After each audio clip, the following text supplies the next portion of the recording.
বানাবো তেল কই। প্রথমে আমি হলুদ দিয়ে দিলাম, এর মধ্যে দিয়ে দেব লবণ, এরপর দিয়ে দেব সর্ষের তেল। আমি মাছগুলোকে ভালো করে মেখে নেব। এবারে একটা মিক্সিতে পেঁয়াজ আর আদা, 1 ইঞ্চি আদা দিয়ে দিলাম। এবার এটাকে আমি পিষে নেব। এবারে কড়াইতে আমি সর্ষের তেল দিয়ে দেবো।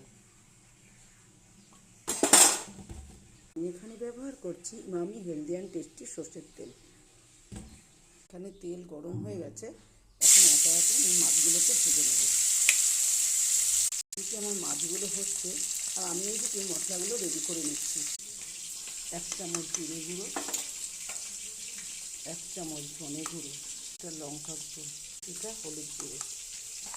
এর মধ্যে কিছুটা জল দিয়ে নেব, গুঁড়ো নেব। মাছগুলোকে আমি উলট পালট করে ভেজে নেব।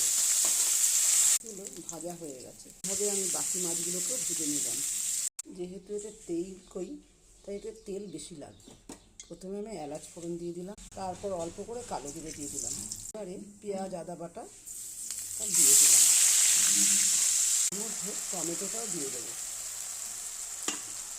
এবারে যে মশলাটা আমি বানিয়ে রেখেছিলাম ওটা দিয়ে দিলাম। জিরে গুঁড়ো, হলুদ গুঁড়ো, লঙ্কা গুঁড়ো, হলুদ সব দিয়ে দিলাম। আন্দাজ করে লবণ দিয়ে দিলাম।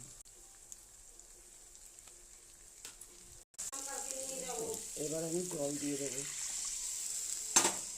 ফুটে উঠেছে, এবার আমি কই মাছগুলো দিয়ে দেবো। ওপর থেকে শাহি গরম মশলা ছড়িয়ে দেবো। ওপর থেকে একটু সর্ষের তেল ছড়িয়ে হয়ে গেল আমার তেল কই রান্না।